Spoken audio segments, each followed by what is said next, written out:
A millionaire openly ridiculed his maid during an elegant dinner. What she did next silenced the entire room.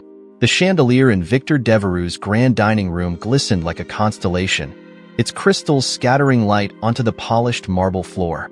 The estate was alive with a soft hum of classical music, the clink of crystal glasses, and the subdued chatter of the city's elite. It was the kind of gathering where every detail, from the imported floral arrangements to the rare vintages of wine, screamed wealth and power. Victor sat at the head of the long, gleaming mahogany table, a man fully at ease in his kingdom. His tailored navy suit fit like a second skin, and a platinum watch peeked out from beneath his cuff with every exaggerated gesture he made. His laugh, booming and calculated, dominated the conversations. He was a man who carried himself as if the world owed him something, and it usually paid up. The guests, a blend of high-profile entrepreneurs, socialites, and politicians, leaned in as Victor recounted a story about closing a recent business deal. He punctuated it with a knowing grin, the kind that suggested he always landed on top. His words flowed effortlessly, each phrase crafted to assert his dominance in the room. Amidst this ostentation, Clara moved quietly through the room, a tray of hors d'oeuvres balanced effortlessly in one hand. Her crisp uniform was spotless, her posture immaculate. To the guests, she was invisible, a silent mechanism that ensured the evening unfolded seamlessly. But Clara wasn't invisible to Victor. Not tonight. As she leaned slightly over his shoulder to refill his glass, Victor turned his head abruptly, causing her hand to jolt ever so slightly. A single drop of red wine spilled onto the edge of the pristine tablecloth. The moment was so minute it would have passed unnoticed, had Victor not seized it. "Well, there it is," Victor exclaimed, raising his hands in mock exasperation. "The first blemish of the evening. And to think, Clara, you've been flawless until now. What happened? Lose your touch?" A ripple of laughter ran through the table, hesitant but growing. Clara froze for a fraction of a second before withdrawing the bottle. Her expression didn't waver, calm, neutral, and professional. She murmured a quiet apology, her voice steady despite the attention now trained on her. Victor wasn't finished. He waved a hand dismissively, his grin widening. "Don't bother with excuses, Clara. Everyone knows perfection is a high bar. Though, I must admit," he said, addressing the guests now, "it's always amusing to see how the little people fumble under pressure." The laughter grew louder this time, more confident. A few guests exchanged uncomfortable glances but said nothing. Clara's face remained composed as she stepped back into the shadows of the room, her tray now an empty shield. "Victor, really?" one of the women at the table said lightly, her voice tinged with unease. "She's done an excellent job all night."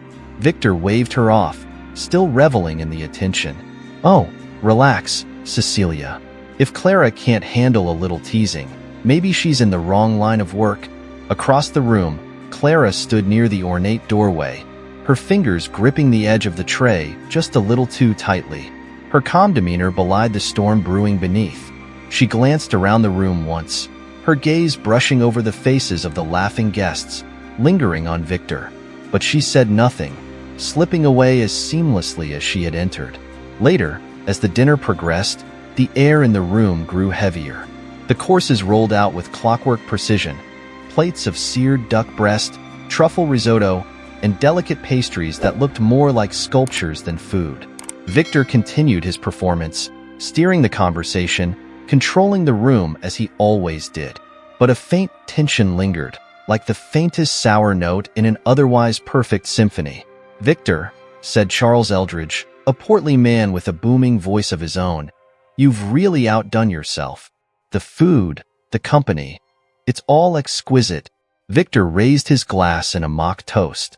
"Exquisite is the only standard I accept, Charles. After all, anything less wouldn't be worth the Devereux name." More laughter, more approval. But in the back of the room, Clara reappeared, her movements precise as she cleared away empty plates and refilled glasses. She avoided Victor's gaze entirely, though he didn't seem to notice. His attention was firmly fixed on his audience, on the ego-feeding validation they so willingly provided. Yet Clara wasn't invisible to everyone. Across the table, Cecilia watched her with quiet curiosity. She'd noticed the slight tremor in Clara's hands earlier, the way she'd pressed her lips together as Victor's remarks landed like small, deliberate slaps. There was something in Clara's eyes now, something resolute, though fleeting. As the final course was served and the guests began retreating to the drawing room, Victor leaned back in his chair, satisfied. He caught sight of Clara as she passed by, balancing an armful of empty glasses. "Careful there, Clara," he called out, smirking. "Wouldn't want you to drop those. Might ruin the evening entirely." This time, the laughter that followed was thinner, more forced. Even Victor seemed to notice, his grin faltering slightly. Clara didn't stop. She didn't turn. She simply carried the glasses out of the room, disappearing once more into the mansion's labyrinth of hallways. In the kitchen, Clara set the glasses down carefully, her movements deliberate.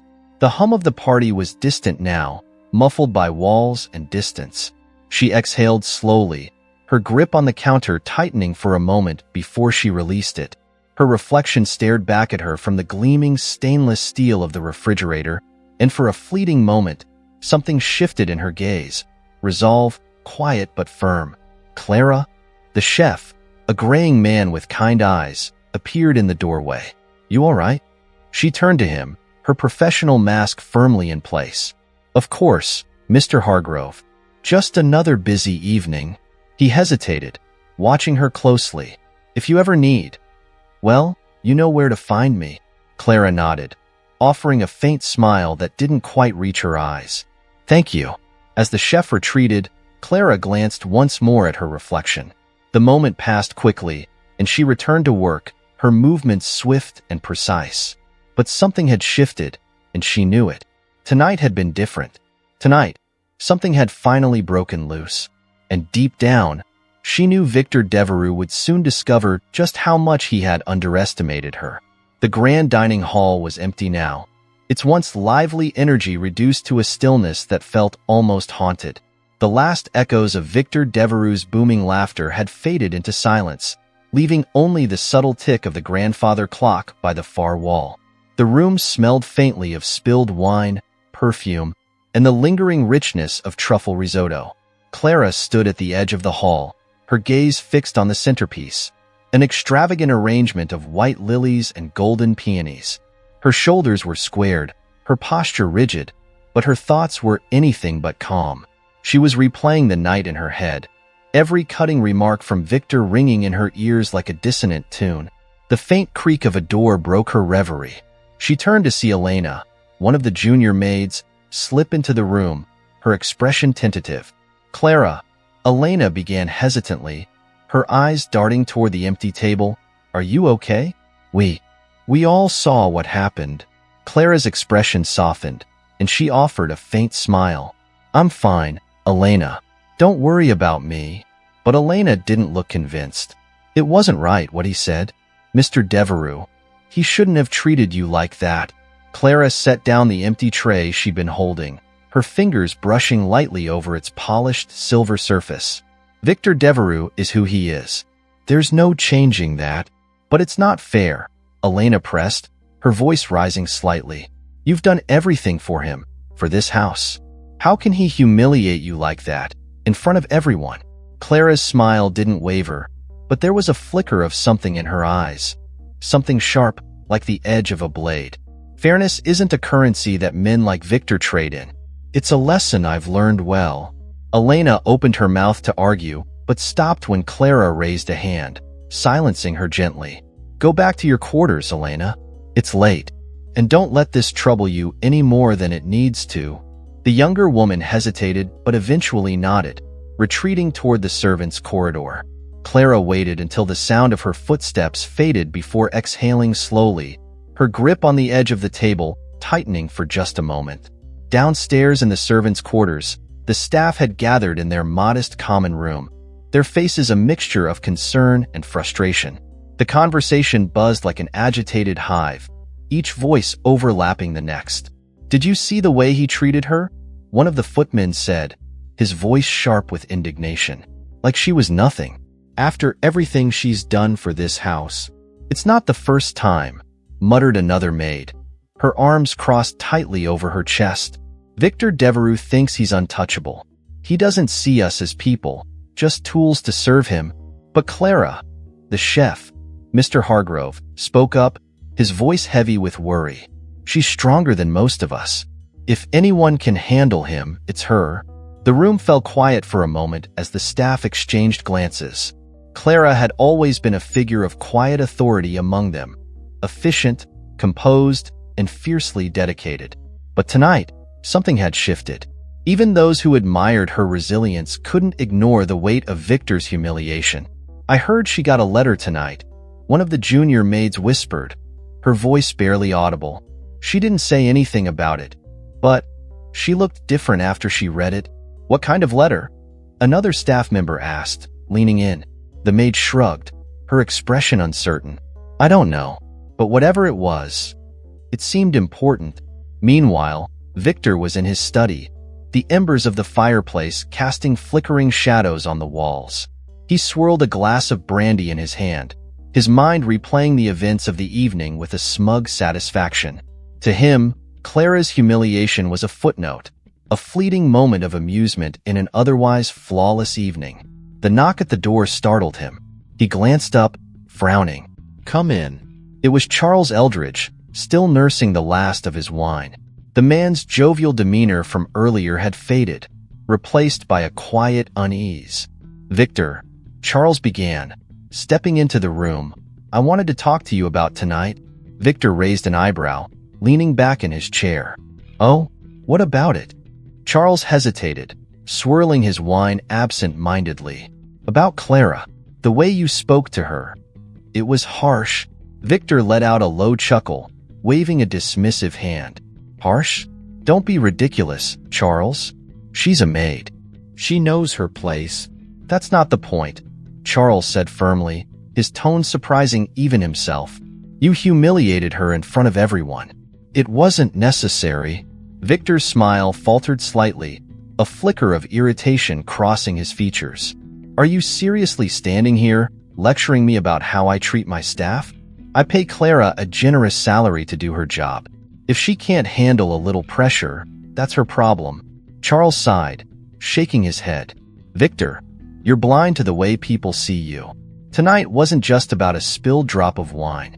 It was about how you chose to treat someone who's been loyal to you for years." Victor's expression hardened.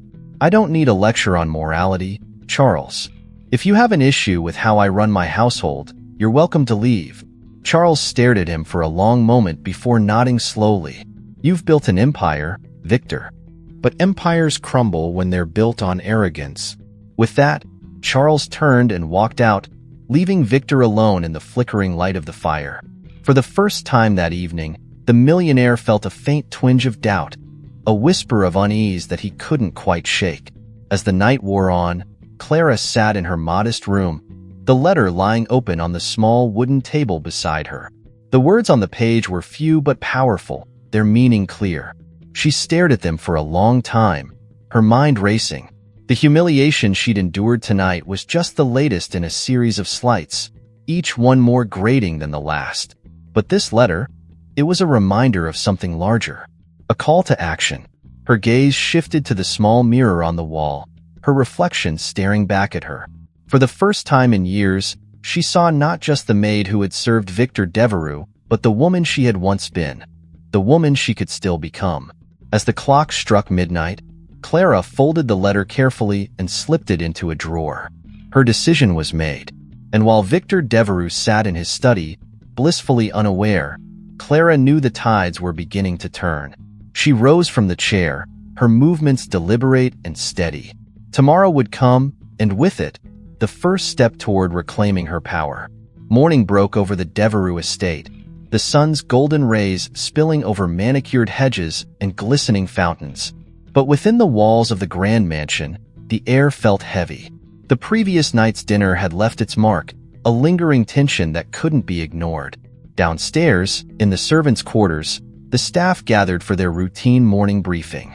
Clara stood at the head of the room, clipboard in hand, her expression composed as always.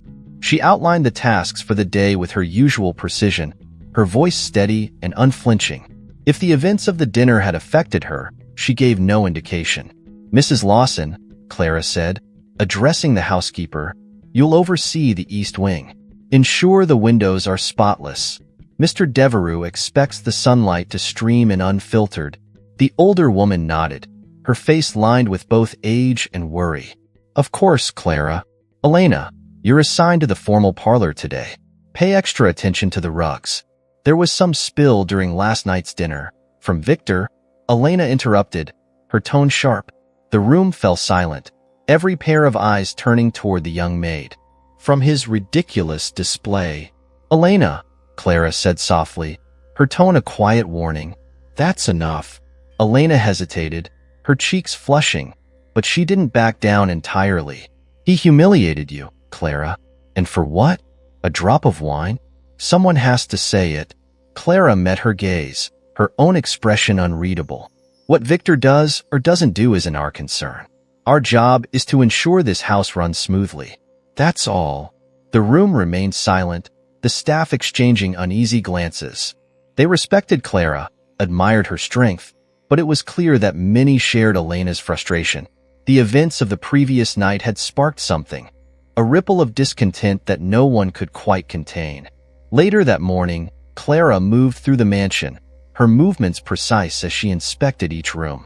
The grandeur of the estate, its gilded mirrors, hand-woven tapestries, and antique furniture, had always felt imposing, but today it felt suffocating.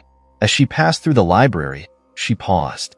The room was empty, save for the faint scent of leather and the soft rustle of the curtains in the morning breeze. Clara stepped inside, her eyes scanning the rows of books. She had spent countless hours here, organizing Victor's extensive collection, dusting shelves, and ensuring everything was in perfect order. But today, her gaze lingered on a particular shelf, one filled with titles on business, strategy, and power. A faint smile tugged at her lips, though it didn't reach her eyes. Victor often quoted these books during his boasts, weaving their lessons into his own narrative of dominance. He'd never once considered that Clara might have read them too. Her fingers brushed over the spine of a well-worn volume, her mind drifting.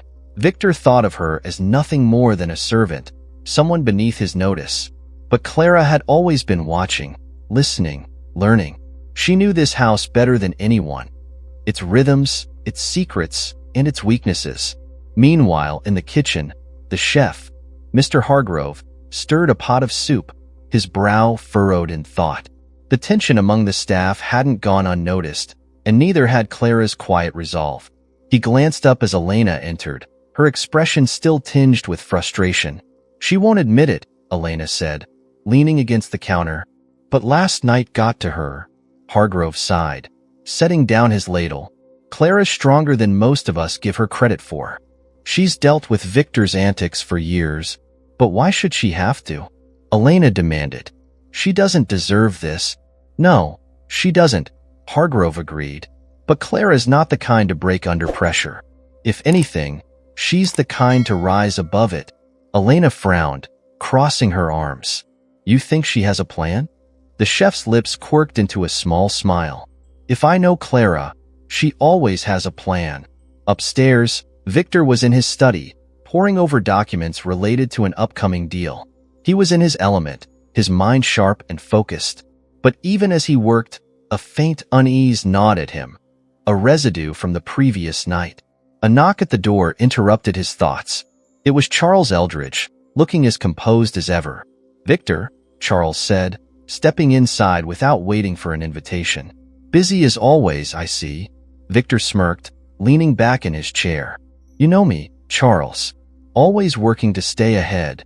Charles closed the door behind him, his expression unreadable. "I wanted to talk to you about Clara." Victor's smirk faltered. "What about her?" "She's an asset, Victor. One you're at risk of losing." Victor scoffed, waving a dismissive hand. "She's a maid, Charles. Hardly irreplaceable." Charles raised an eyebrow, his tone growing sharper. "Is that so? Because from where I'm standing, Clara does more than run this house. She keeps it together. And last night, you humiliated her in front of everyone. Do you really think there won't be consequences? Victor leaned forward, his expression darkening. I don't need a lecture, Charles. Clara knows her place. Does she? Charles countered, his gaze steady. Or do you just assume she does? People like Clara don't stay silent forever, Victor. And when they decide to act, men like you rarely see it coming.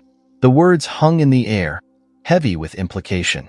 Victor didn't respond, but the flicker of doubt in his eyes didn't go unnoticed.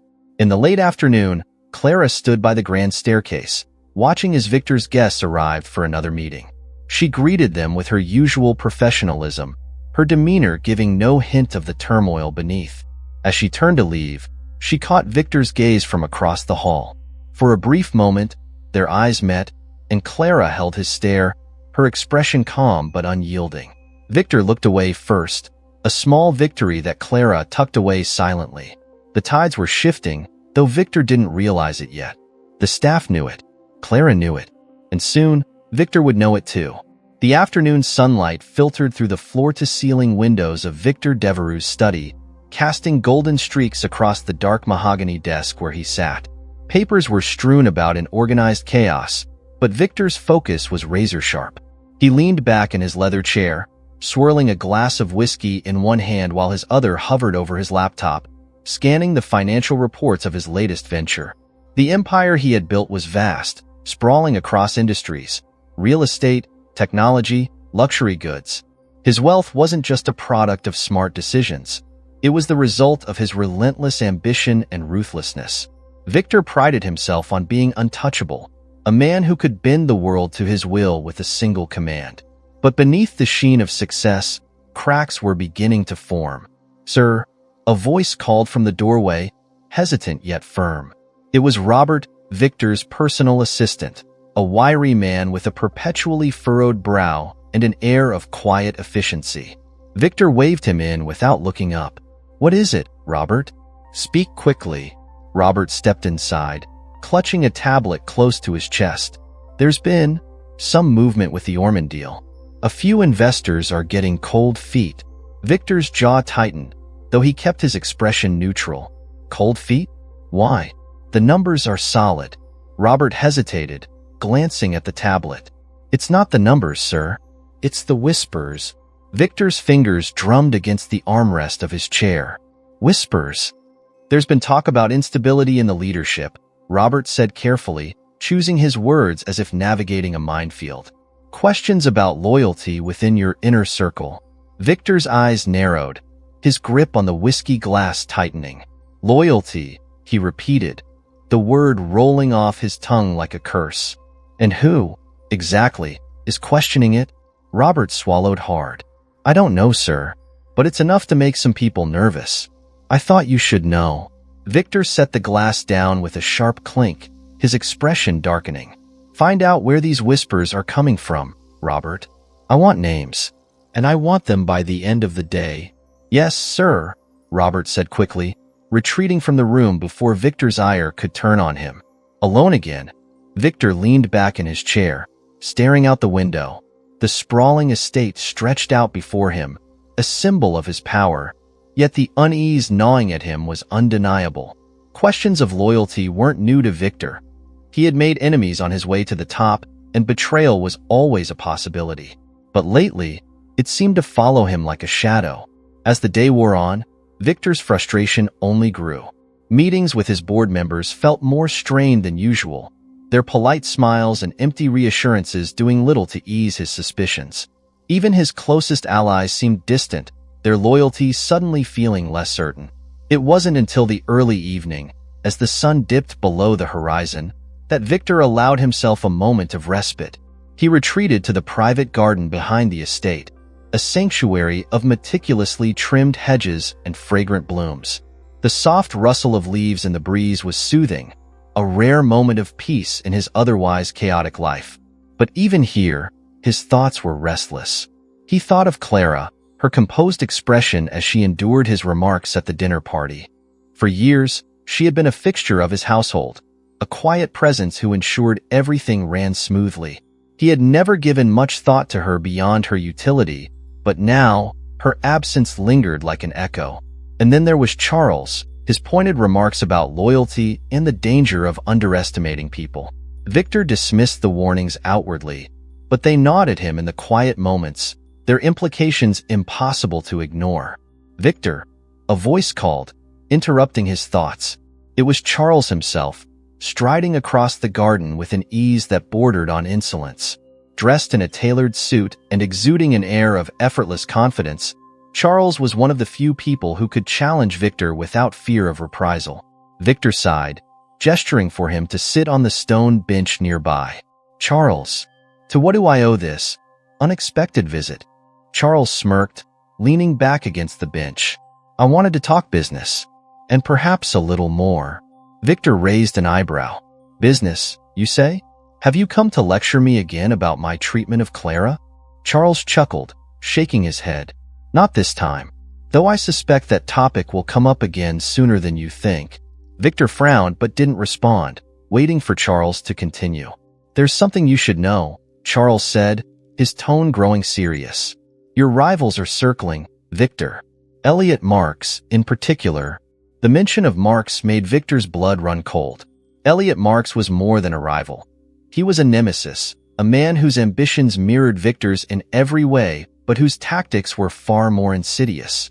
"What about him?" Victor asked, his voice clipped. "He's been making moves," Charles said. "Quiet ones. Reaching out to people in your circle. People you trust." Victor's jaw tightened.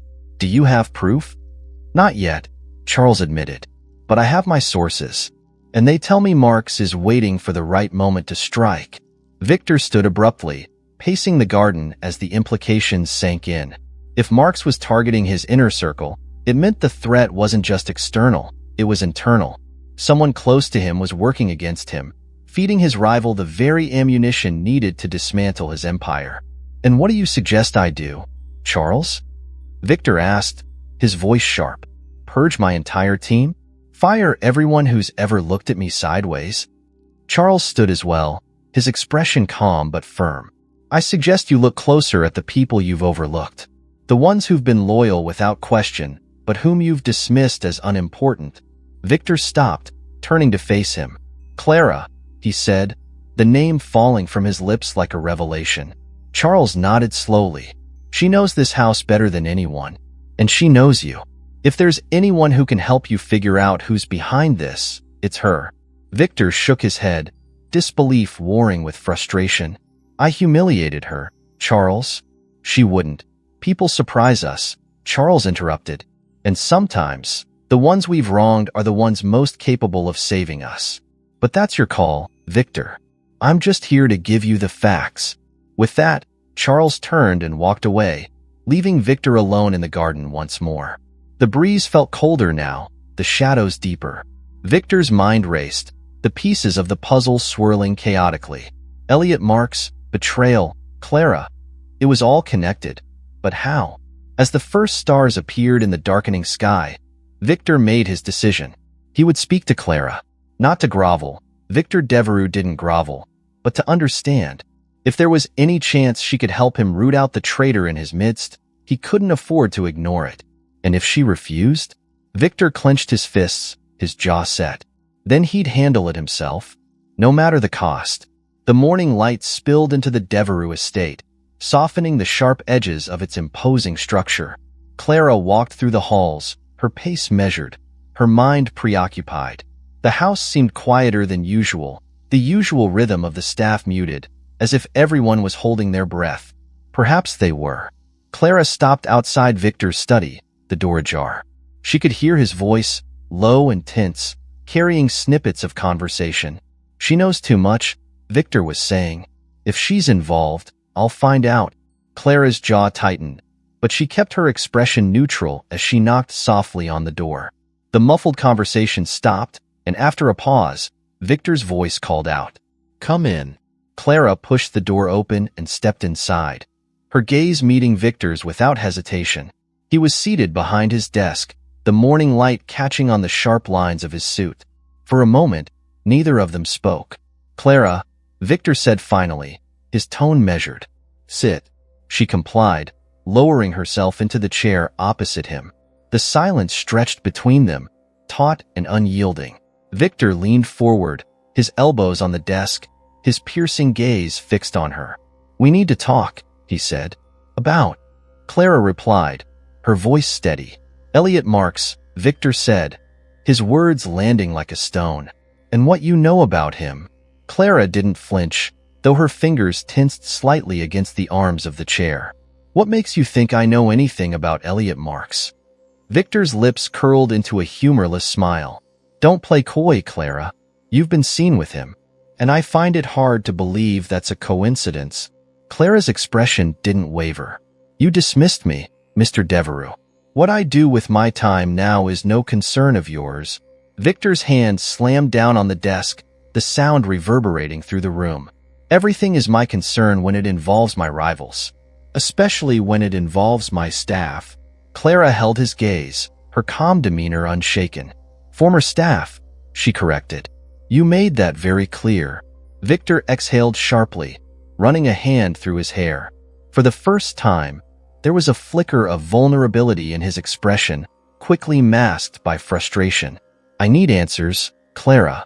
If you're working with Marks, I'm not," Clara said, cutting him off. Her tone was firm, decisive, and it made Victor pause. "But perhaps you should consider why someone might turn to him in the first place." Victor frowned, leaning back in his chair. "Explain." Clara hesitated, weighing her words carefully. "Do you know what loyalty feels like, Mr. Devereux? Not in theory, but in practice." Victor's eyes narrowed, but he didn't interrupt. "Loyalty isn't just about doing a job well," Clara continued. "It's about trust, respect, the belief that the person you serve values you as more than just a tool. But when that respect is missing, when you're humiliated in front of a room full of strangers, loyalty can turn into something else." Victor's jaw tightened, but he didn't look away. "And what has your loyalty turned into, Clara?" "Resolve," she said simply. "To protect myself. To ensure that I'm never in a position to be treated like that again." The words hung in the air, sharp and unyielding. Victor's gaze flickered, a momentary crack in his composed facade. "And Marks?" he asked after a pause. "What does he have to do with any of this?" Clara hesitated, her mind racing. She couldn't tell him everything, not yet, but she needed him to trust her, at least enough to keep asking the right questions. "Marks approached me after you dismissed me," Clara said finally. "He offered me a way out, a way to ensure I didn't end up with nothing." Victor's fists clenched, but his voice remained controlled. "And you took it?" "I considered it," Clara admitted. "But I realized something, Mr. Devereux. Marks isn't interested in helping me. He's interested in destroying you." Victor leaned forward, his eyes dark. "And what did you tell him?" "Nothing," Clara said firmly, "because despite everything, I knew that aligning myself with Marks would only make me a pawn in his game. And I refused to be a pawn." Victor studied her for a long moment, his expression unreadable. "If that's true," he said slowly, "then why did you agree to meet me now?" Clara's gaze didn't waver. "Because you need to understand that Marks isn't your only problem. There's someone in your circle feeding him information, someone close to you." Victor's breath caught, his grip on the edge of the desk tightening. "Who?" "I don't know yet," Clara said, "but I have my suspicions. And if you want the truth, you'll need my help." Victor's jaw worked silently, the weight of her words sinking in. For the first time, he looked unsure, his confidence shaken. "Why would you help me after everything I've done?" Clara allowed a faint smile to cross her lips. "Because this isn't just about you, Mr. Devereux. It's about protecting what's right. And because I've spent too many years letting people underestimate me." Victor leaned back in his chair, his mind racing. He didn't trust easily. He never had. But there was something in Clara's tone, in the quiet strength of her words, that made him pause. Perhaps, just this once, he had been wrong. "All right," he said finally, his voice low. "We'll do this your way. But if you betray me, Clara—" "I won't," she interrupted, her voice steady. "But I can't say the same for the people you've surrounded yourself with." Victor nodded slowly, a flicker of determination returning to his eyes. "Then let's find out who's been playing me." Clara rose from her seat, her posture calm and composed. "We'll start tomorrow. Be ready." As she left the study, Victor stared after her, his mind churning with questions. Clara had always been an enigma, but now she was something more. An ally, perhaps, or a threat. Either way, he couldn't afford to underestimate her again. The late afternoon sun dipped low, casting long shadows across the sprawling Devereux estate. The golden light refracted through the crystal windows of the grand dining hall, making the scene inside feel almost ethereal. But the mood among those gathered around the elongated mahogany table was anything but serene. Victor Devereux was hosting another gathering of his elite circle, a calculated move to reassert his dominance in the wake of whispered doubts about his leadership. The table was laden with gourmet dishes, caviar-topped blinis, lobster bisque, and an array of wines so rare that their mere mention was enough to make sommeliers blush. Everything was curated to perfection, a statement of wealth and control. Victor sat at the head of the table, his demeanor exuding confidence. He leaned back in his chair, gesturing with his glass of Chateau Margaux, spinning an anecdote about his latest business triumph.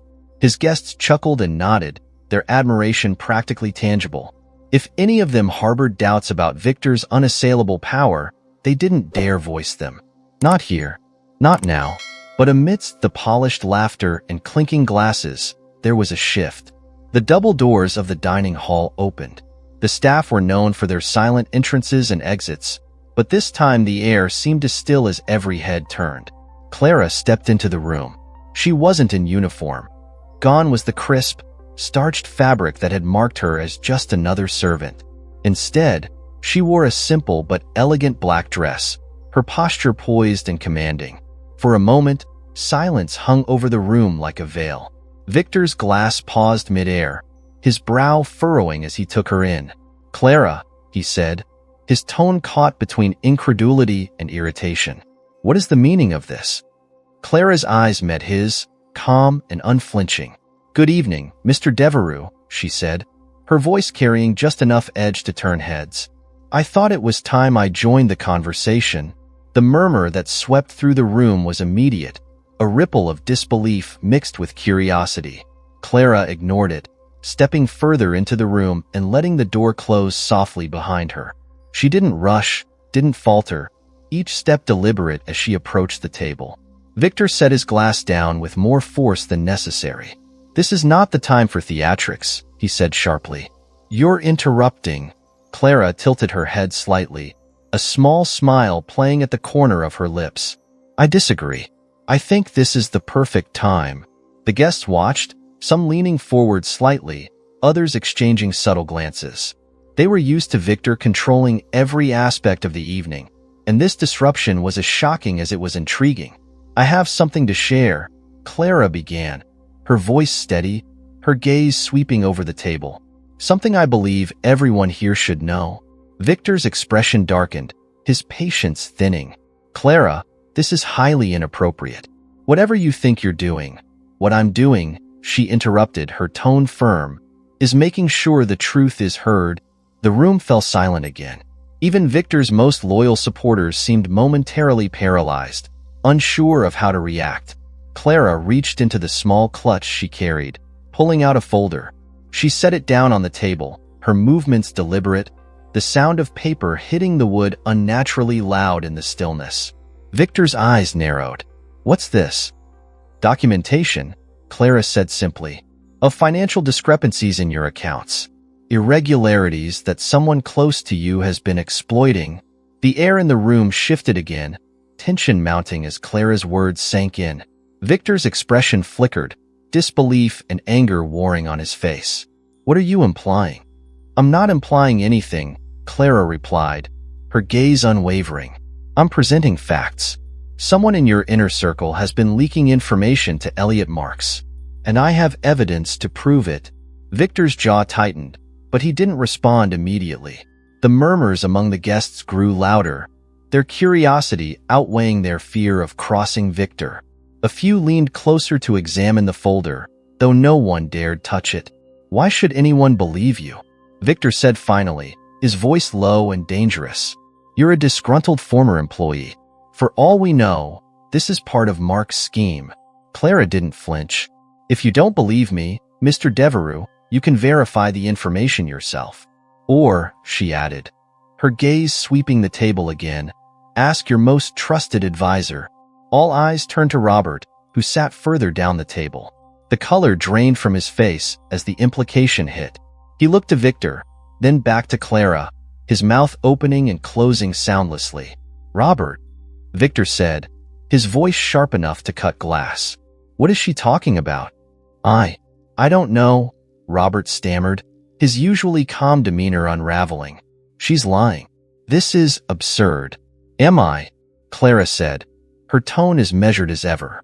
She opened the folder, pulling out a series of documents, bank statements, communications with Elliot Mark's team, even a draft of the contract he promised you in exchange for your cooperation.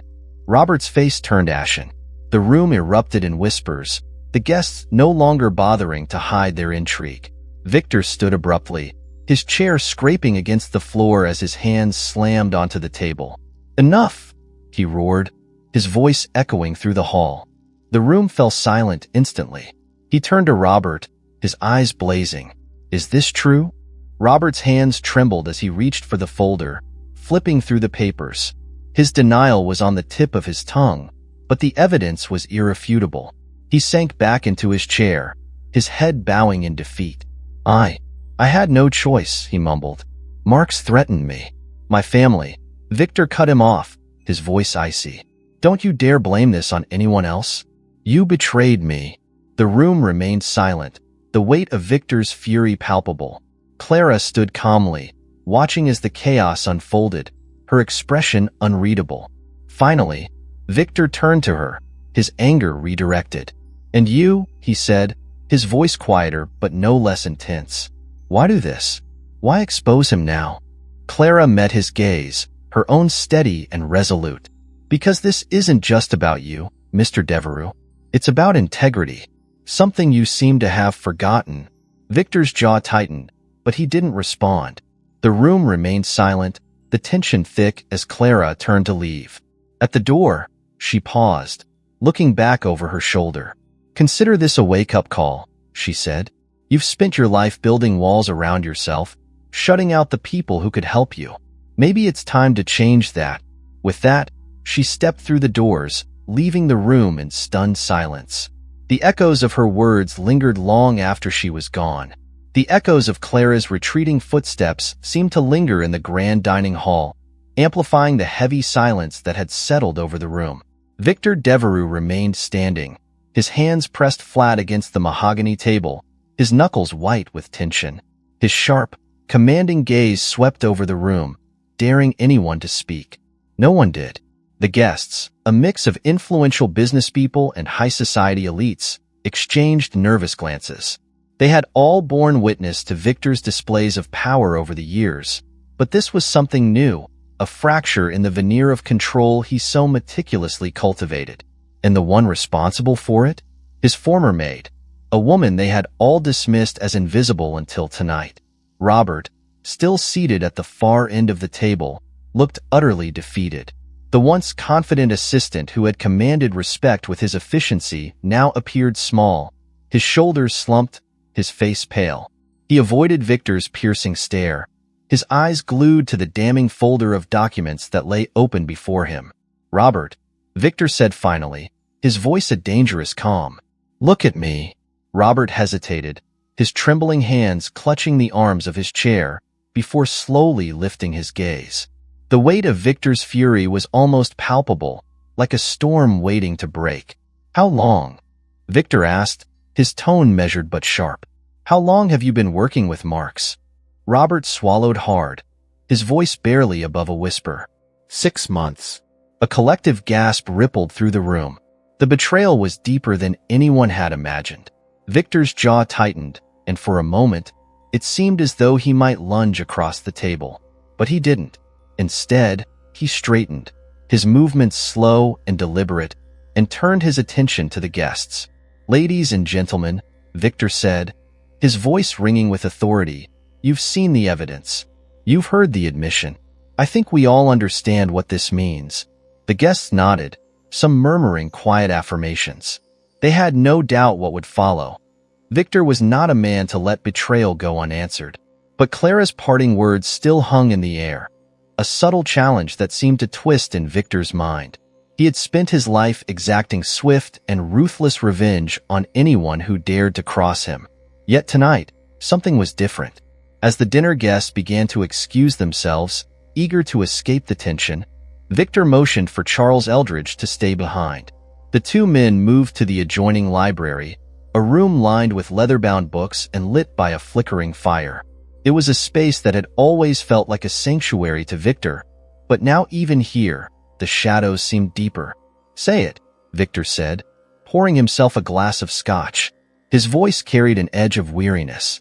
Charles leaned against one of the bookshelves, studying Victor with a sharp, assessing gaze. "Say what?" "You've been waiting for this moment," Victor said, turning to face him. "You've been warning me about loyalty, about the dangers of how I run my affairs. So say it." Charles sighed, his expression softening slightly. "You want me to say I told you so? Fine. I told you so. But that's not the point, Victor. The point is what you're going to do next." Victor downed his scotch in one long swallow, the glass hitting the desk with a soft thud. "What do you think I'm going to do?" "Historically?" Charles said with a dry chuckle. "You'd crush Robert. You'd crush Marx. And you'd probably crush anyone who so much as looked at you the wrong way. But tonight," he hesitated. "Tonight, it feels like Clara shook something loose." Victor's lips twitched, a faint shadow of a smile that never fully formed. "Clara, she's more than you thought, isn't she?" Charles asked. Victor didn't answer immediately. He moved to the window, looking out at the darkened estate. "She was never just a maid," he said quietly. "She's been watching, listening, learning. She knew this house better than I did. And I dismissed her like she was nothing." Charles stepped closer, his voice softer now. "You underestimated her, Victor. And in doing so, you gave her power. She's not your enemy. She's your wake-up call." Victor turned, his gaze hard but thoughtful. "And you think I should thank her for it?" Charles smiled faintly.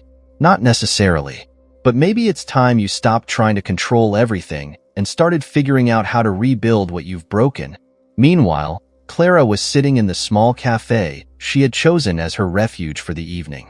The hum of quiet conversations and the soft clatter of dishes provided a comforting background noise as she sipped her tea. Her composure was intact, but her mind was racing. She had expected Victor to react with his usual fury, to lash out and escalate the situation. But as she replayed the scene in the dining hall, she realized something unexpected had happened. Victor had listened. It wasn't immediate and it wasn't obvious, but she had seen it in his eyes, a flicker of doubt, of self-awareness. It was a small victory, but a significant one. Her thoughts were interrupted when her phone buzzed. She glanced at the screen, her brow furrowing at the unfamiliar number. After a moment's hesitation, she answered. "Clara," a familiar voice said. It was Victor. Her grip on the phone tightened. "Mr. Devereux."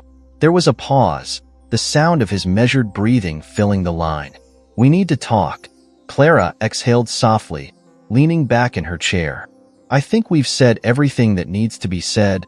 "Not everything," Victor replied. "Meet me tomorrow morning." The library. Clara hesitated, her mind racing with possibilities. "Finally," she said. "All right. But if this is about intimidation, it's not," Victor interrupted, his tone surprisingly soft. "Just be there." The call ended before Clara could respond. She set the phone down, her thoughts swirling. Victor's tone had been different, less commanding, more reflective. For the first time, she felt as though he might actually be willing to listen. She finished her tea, her resolve hardening. Whatever Victor wanted to discuss, she would be ready. The room may have fallen silent tonight, but the battle was far from over. The library at the Devereux estate was quiet, save for the soft crackling of the fire in the corner. Morning light filtered through the tall windows, highlighting the rich burgundy tones of the carpet and the dark wood of the towering bookshelves. Victor sat in one of the leather armchairs, his elbows resting on the armrests, his hands steepled in front of his face. His usually sharp, commanding expression was replaced by one of introspection. He had been awake all night, replaying the events of the previous evening in his mind. Clara's words had landed like a series of well-placed blows, shattering the carefully curated illusion of control he had spent his life maintaining. She had been right, of course, about everything, but admitting that felt like swallowing glass. The door creaked open, and Clara stepped into the room. Her movements were calm and deliberate, her expression neutral as she took in the scene. Victor gestured to the chair across from him, and she sat, folding her hands neatly in her lap. "You wanted to talk," Clara said, her voice steady. Victor nodded, leaning forward slightly. For a moment, he simply studied her, as if seeing her for the first time. "I owe you an apology," he said finally, the words heavy but sincere. Clara's eyebrows lifted slightly, but she said nothing, letting him continue. "I underestimated you," Victor admitted. "I dismissed you as someone insignificant, someone who existed only to serve me. And that was a mistake." Clara tilted her head slightly, her gaze steady. "What changed your mind?" Victor sighed, running a hand through his hair. "Last night, you didn't just expose Robert. You exposed me. My arrogance, my blind spots. You showed me that I've been so focused on controlling everything and everyone around me that I've lost sight of what really matters." Clara leaned back in her chair, her expression thoughtful. "And what do you think really matters, Mr. Devereux?" Victor met her gaze, his tone quieter now. "Trust, integrity, building something that lasts, not just in business, but in life. I've spent so long guarding myself against betrayal that I've pushed away the people who were truly loyal." Clara's lips curved into a faint smile, though her eyes remained sharp. "It's a start." Victor chuckled softly, the sound low and self-deprecating. "You don't make this easy, do you?" "I've learned that nothing worthwhile ever is," Clara replied simply. They sat in silence for a moment, the weight of their conversation settling over them. Finally, Victor reached for a folder on the table beside him and slid it across to Clara. "What's this?" she asked, picking it up. "An offer," Victor said. "I want you to come back, not as my maid, but as my advisor. Someone who can help me rebuild what I've broken." Clara's eyebrows shot up, genuine surprise flashing across her face. "You want me to work for you again?" Victor nodded. "You know this estate better than anyone. You understand the people who work here, the dynamics of trust and loyalty. And you've proven that you're not afraid to speak the truth, even when it's uncomfortable. I need someone like that." Clara studied the folder for a long moment, her expression unreadable. "What makes you think I'd accept?" Victor hesitated, then leaned forward, his gaze earnest. "Because I think you believe in the same things I do. Integrity, fairness, building something meaningful. And because I'm willing to admit that I can't do this alone." Clara's lips pressed into a thin line as she considered his words. Finally, she set the folder down and met his gaze. "I'll think about it," Victor nodded, relief flickering across his face. "That's all I can ask." Over the next few weeks, the changes in the Devereux estate were palpable. Victor began meeting with his staff regularly, listening to their concerns and working to address the issues that had long been ignored. He made a point of acknowledging their contributions, offering praise where it was due and making amends where he had fallen short. Clara, true to her word, considered his offer carefully. She watched as Victor began to transform, his once rigid demeanor softening as he worked to rebuild trust with those around him. Though skeptical at first, she couldn't deny that he was making a genuine effort. One morning, Clara found herself walking through the estate's gardens, the crisp air invigorating as she reflected on the past few months.